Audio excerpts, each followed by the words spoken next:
सुनीता अपने छोटे से घर में अपनी बेटी कंचन के साथ रहती थी।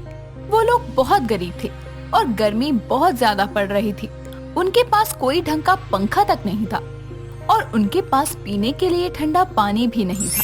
सुनीता चूल्हे पर खाना बना रही थी और उसकी बेटी कंचन बल्ब के नीचे बैठकर पढ़ रही थी कि तभी लाइट चली जाती है और कंचन सुनीता से कहती है, अरे माँ, अब लाइट भी चली गई। वैसे ही इतनी गर्मी हो रही है। हे भगवान, अब मैं कैसे पढूं? वैसे ही गर्मी में चैन नहीं है, ये लाइट भी हर वक्त जाती रहती है। अरे क्या करे बेटा, एक तो इतनी गर्मी, ऊपर से इतनी गरीबी। इस बार गर्मी ने हद ही पार कर दी। पता नहीं और कितने दिन ऐसे गर्मी पड़ेगी। माँ, अब मैं कहाँ जाऊँ इतनी गर्मी में? अरे बेटा जा, थोड़ी देर बाहर बैठ जा, जब तक शायद लाइट भी आ जाए। कल की लाइट गई हुई तो आज आई थी, अब पता नहीं कब आएगी। कंचन बाहर जाती है और बाहर से आवाज लगाते हुए कहती है, अरे माँ, यही तो, बिल्कुल भी हवा नहीं चल रही। ऐसा लग रहा है कुछ दिनों में सांस लेने के लिए ऑक्सीजन भी नहीं मिलेगी। हाय ये गर्मी। ऐसे ही दिन बीतते जाते हैं और गर्मी का कहर बढ़ता जाता है, बल्कि और ज्यादा गर्मी बढ़ रही थी। एक दिन इतनी गर्मी में लाइट न होने के कारण कंचन अपने पड़ोस में रहने वाली रचना के घर थोड़ी बर्फ मांगने जाती है। रचना एक बहुत ही घमंडी औरत थी। उसे अपने पैसों पर बहुत गुरूर था। वो अपने से गरीब लोगों की बिल्कुल इज्जत नहीं करती थी।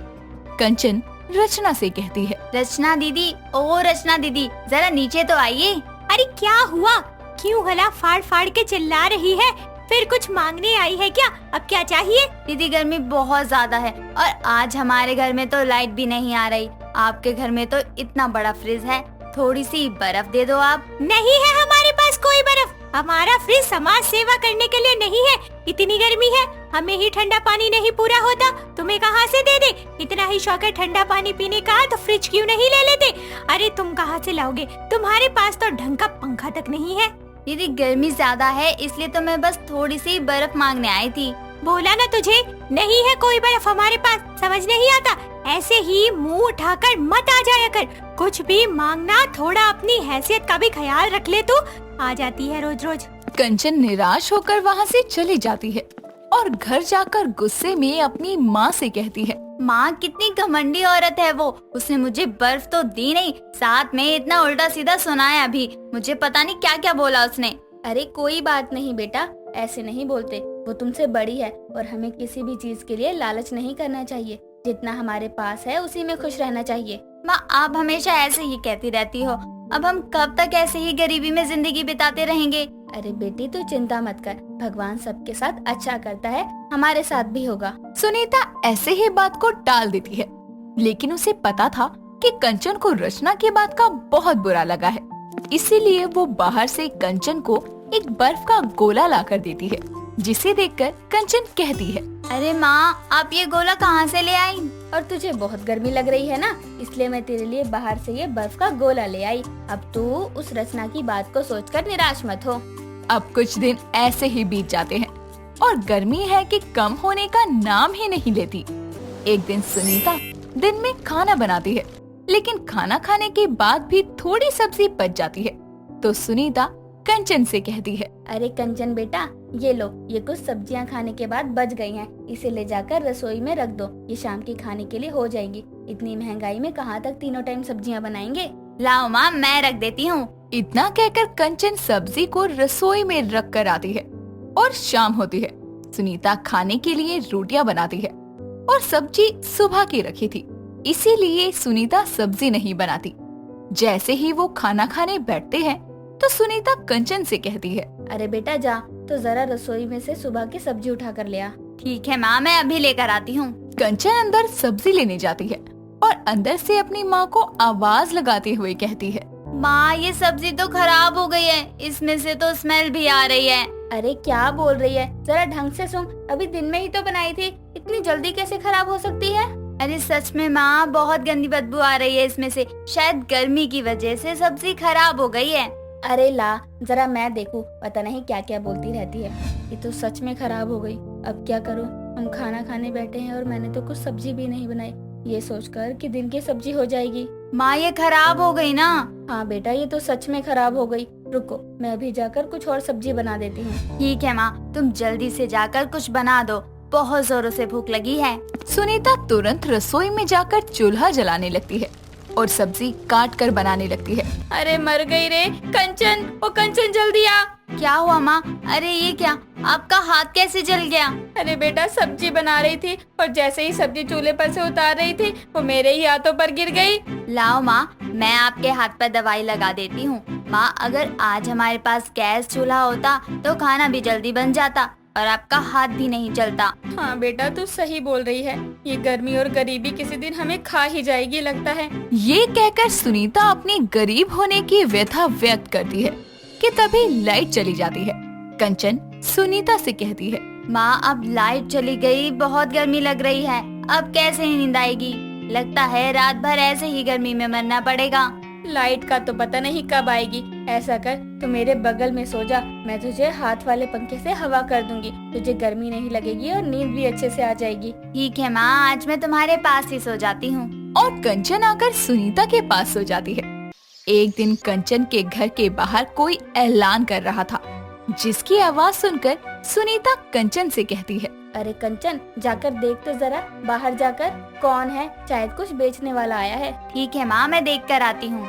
कंचन जैसे ही बाहर देखने जाती है तो देखती है कि एक आदमी बाहर जोर जोर से ऐलान कर रहा है, सुनो सुनो सुनो, सरकार की तरफ से गर्मी ज्यादा होने की वजह से गरीबों में मुफ्त में पंखे बांटे जा रहे हैं, कृपया सब आकर अपना अपना नाम अंकित करवा ले। ये सुनकर कंचन तुरंत अपनी माँ के पास जाती है और उसे इस खबर के बारे में बताती है। वो तुरंत दौड़कर उस आदमी के पास जाकर उससे पूछती है, भाई साहब ये पंखे मुफ्त में बट रहे हैं, कोई पैसे तो नहीं लगेंगे? नहीं नहीं बहन जी, पंखे बिल्कुल मुफ्त में मिल रहे हैं, आप यहाँ पर अपना नाम लिखवा दीजिए, पंखा आपके घर पर ही दे दिया जाएगा। ठीक है भाई साहब। सुनीता अपना नाम लिखवा देती है और कुछ दिनों बाद पंखा उनके घर कोई देने आता है, जिसे देखकर सुनीता और कंचन बहुत खुश होते हैं। अब उन्हें लाइट जाने की भी कोई दिक्कत नहीं थी, क्योंकि उनका पंखा बैटरी से चलता था। शर्म नहीं आती तुम्हें झूठ बोलते हुए? अरे शादी से पहले से जानती थी तुम्हें, इतना प्यार करती थी। घर वाले हमारे शादी नहीं करवाते, इसीलिए तुम्हें किराएदार बनाकर अपने साथ अपने ससुराल में रखा, पर तुमने मुझे ही धोखा दिया।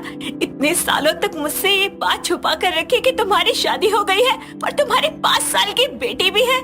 अंजलि जैसे ही सुबह सोकर उठती है तभी उसे अपना सर काफी भारी भारी लगता है, साथ ही उसका जी मचलाने लगता है। वो जल्दी से वॉशरूम में जाती है और उसे वॉमिटिंग होने लगती है। उसकी आवाज से अंजलि का पति जयंत उठता है। तभी अंजलि वॉशरूम से बाहर आती है और जयंत कहता है, क्या हुआ अंजलि, तुम ठीक तो हो ना? पता नहीं, कुछ दिन से तबीयत कुछ ठीक नहीं लग रही, खाना खाने का भी मन नहीं कर रहा। अरे ऐसी बात थी तो पहले क्यों नहीं बताया? चल हम डॉक्टर के पास जाते हैं, फ्रेश हो जाओ। दोनों जल्दी से फ्रेश होकर रेडी हो जाते हैं और डॉक्टर के पास जाते हैं और चेकअप के बाद पता चलता है कि अंजलि माँ बनने वाली है। ये बात सुनकर जयंत की खुशी का ठिकाना नहीं रहता और वो जल्दी से अंजलि के साथ घर आकर अपनी माँ सोमा को आवाज लगाता है, माँ माँ, अरे माँ कहाँ हो आप, जल्दी आओ। क्या हुआ बेटा, इतना खुश किस खुशी में हो रहा है? माँ आप दादी बनने वाली हैं, अंजलि प्रेग्नेंट है। क्या सच में? हे ऊपर वाले, तेरा लाख लाख शुक्र है। सोमा इतना बोल ही रही थी कि तभी वहाँ पर उनके ऊपर के फ्लोर पर किराए पर रहने वाला मानव आता है और कहता है, क्या हुआ आंटी जी, किस बात में मेरा शुक्रिया कर रही हो? अरे बेटा तेरा नहीं, तुझसे ऊपर जो भगवान है उसका शुक्रिया कर रही हो। अंजलि माँ बनने वाली है, हमारे घर में नन्ना मेहमान आने वाला है। अरे वाह, ये तो बहुत बड़ी खुशी की बात है, बहुत बहुत मुबारक हो अंजलि जी। जी शुक्रिया। माँ जी मैं कमरे में जा रही हूँ, नाश्ता वही करूँगी। हाँ हाँ बेटा आराम कर ले। सोमा की बात सुनकर अंजलि वहाँ से चली जाती है। कुछ देर बाद जयंत भी नाश्ता करके ऑफिस के लिए निकल जाता है और सोमा भी किसी काम से बाहर चली जाती है। तभी सीटी बजाता हुआ मानव अंजलि के पास आकर कहता है, मेरी जान, ये कौन सा नया सीन है? सीन नहीं है, आई एम रियली प्रेग्नेंट। ओह वाह, एक बात बताओ, वैसे बच्चा है किसका, मेरा या तुम्हारे उस लल्लू पति देव का? नॉनसेंस, तुम्हारा ही है। जैसे तो तुम्हें पता ही नहीं है कि मैं अपने पति को अपना कितने करीब आने देती हूँ और कितने नहीं। तभी तो मेरी जान अपना अफेयर है। हाँ, और जिसकी खबर किसी को नहीं है, बस तुम्हारा इस घर की बहू से नहीं बल्कि अब प्रेग्नेंट बहू से अफेयर है, तो ध्यान रखना, यूं ही पागलों की तरह इधर उधर आवारागर्दी मत करना। अरे कैसी बात करती हो जान, जरूरत से ज्यादा ध्यान रखूंगा। अब जल्दी से झप्पी दे दो, इससे पहले तुम्हारी सांस आ जाए। मानव की बात सुनकर अंजलि जल्दी से उसे गले से लगा लेती है और मानव वहाँ से चला जाता है। ऐसे ही वक्त गुजरता है और अंजलि की प्रेगनेंसी को पूरे 4 महीने हो चुके थे। एक सुबह जब सभी लोग साथ बैठकर नाश्ता कर रहे थे, तभी जयंत कहता है, अंजलि आज चेकअप के लिए जाना है, याद है ना? जयंत इतना बोल ही रहा था कि तभी उसका फोन बजता है और वो जल्दी से फोन उठाकर कहता है, हेलो। क्या? ऐसा कैसे हो सकता है? ठीक है, मैं थोड़ी देर में आ रहा हूँ बस। जी क्या हुआ, सब ठीक तो है ना? अरे नहीं, ऑफिस में जरूरी काम आ गया है, मुझे जल्दी ऑफिस जाना होगा। पर नहीं, तुम्हें डॉक्टर के पास भी तो ले जाना है। अरे बेटा, मैं ले जाऊंगी बहू को, चिंता क्यों करता है? अरे पर वहाँ पर लंबी लाइन लगी होती है और आपके पैरों में वैसे ही दर्द रहता है, आप कैसे जाएंगी? जयंत इतना बोल ही रहा था कि तभी वहाँ पर मानव आकर कहता है, क्या हुआ, सब ठीक तो है ना? कोई परेशानी? हाँ, बात यह है कि मुझे ऑफिस जाना है एक जरूरी काम से, और आज अंजलि को डॉक्टर के पास भी ले जाना है। माँ को भेज नहीं सकते हैं, अब क्या करें ये समझ नहीं आ रहा। अगर आपको बुरा न लगे तो मैं ले जाता हूँ अंजलि जी को डॉक्टर के पास। हाँ ले जा बेटा, बहुत भला होगा तेरा। अरे कैसी बात करती हैं, आप लोग मेरे अपने ही हैं। ठीक है, तुम अंजलि को ध्यान से ले जाना और डॉक्टर जो भी कहे ध्यान से समझ कर आना। मैं भी जाता हूँ ऑफिस। इतना कहकर जयंत ऑफिस के लिए निकल जाता है और अंजलि भी रेडी होकर मानव के साथ डॉक्टर के पास जाने के लिए निकल जाती है। और वहाँ से आते हुए अंजलि मानव से कहती है, मानव, आज कितने दिनों बाद हम बाहर आए हैं ना? मेरी जान, काफी टाइम हो गया। पता नहीं मेरी डिलीवरी कब होगी और मैं खुद से इधर उधर जा पाऊंगी। मुझसे ना तुमसे ऐसे दूर नहीं रहा जाता। कोई नहीं अंजलि, तुम चिंता मत करो, जल्दी सब ठीक होगा। तुम कभी मेरा साथ छोड़ के तो नहीं जाओगे ना? कभी नहीं जाऊंगा जान। ऐसे ही बातें करते करते दोनों घर आ जाते हैं और यूं ही वक्त गुजरता है। पर घर पर किसी को भी अपनी गर्भवती बहू के अफेयर के बारे में नहीं पता चलता। ऐसे ही अंजलि की प्रेगनेंसी को 8 महीने पूरे हो जाते हैं। घर पर अंजलि की गोद भराई की तैयारियां चल रही थी। इसी बीच मानव जयंत से कहता है, जयंत जी, मेरी मदद की जरूरत हो तो जरूर बताना। हाँ हाँ, क्यों नहीं। अरे ये कहने की बात है, आखिरकार होने वाले बच्चे के मामा हो आप। हाँ, मामा। अबे गधे, बाप हूँ उसका। ठीक है, मैं जाता हूँ। इतना कहकर मानव वहाँ से चला जाता है। ऐसे ही गोद भराई के एक दिन पहले अंजलि चुपके से मानव के कमरे में जाती है, जहाँ पर मानव नहीं था पर उसका फोन रखा था और लगातार वो वाइब्रेट हो रहा था। ये देखकर अंजलि मानव का फोन उठाकर जैसे ही हेलो बोलती है, तभी सामने वाली लड़की कहती है, सुनिए जी, आप कहाँ हैं? अरे सुबह से अभी तक आपने फोन नहीं किया, ना ही वीडियो कॉल किया। आपको पता है आपकी लाडली आपको देखे बिना खाना नहीं खाती है। एक वीडियो भेजा है आपको, देख लेना। इतना कहकर कॉल कट हो जाता है, जिसके बाद अंजलि मानव का फोन चेक करती है तो उसे पता चलता है कि मानव पहले से ही शादीशुदा है, साथ ही उसकी एक 5 साल की बेटी है। ये सच जानकर अंजलि के पैरों तले जमीन खिसक जाती है। तभी वहाँ पर मानव आकर कहता है, अंजलि तुम यहाँ और मेरा फोन तुम्हारे पास? शर्म नहीं आती तुम्हें झूठ बोलते हुए? अरे शादी से पहले से जानती थी तुम्हें, इतना प्यार करती थी। घर वाले हमारी शादी नहीं करवाते, इसीलिए तुम्हें किराएदार बनाकर अपने साथ अपने ससुराल में रखा, पर तुमने मुझे ही धोखा दिया। इतने सालों तक मुझसे ये बात छुपा कर रखी कि तुम्हारी शादी हो गई है और तुम्हारी 5 साल की बेटी भी है। अंजलि, तो इसमें इतना गुस्सा किस बात का है? धोखा तो तुम भी दे रही हो ना अपने पति और सास को। हाँ दे रही हूँ, पर मैंने तुम्हारी तरह कुछ छुपा के नहीं रखा। जो था तुम्हारे सामने था। आज के बाद तुम्हारे और मेरे बीच में जो था वो सब कुछ खत्म, समझ गए तुम? कल शाम मेरी गोद भराई से पहले तुम इस घर से और मेरी जिंदगी से हमेशा के लिए चले जाना, समझ गए तुम? अरे घिन आती है मुझे ये सोचकर कि मैंने तुमसे प्यार किया। तुम जैसा घटिया इंसान मैंने आज तक नहीं देखा। इतना कहकर अंजलि रोते हुए मानव का फोन जोर से जमीन पर पटकती है और मानव के कमरे से बाहर आ जाती है। वहीं मानव भी अपना सच सामने आने के बाद जॉब ट्रांसफर का बहाना लगाकर रातों रात अंजलि का घर छोड़कर हमेशा के लिए चला जाता है। सोमा और जयंत को कभी अपनी गर्भवती बहू के अफेयर का पता ही नहीं चलता।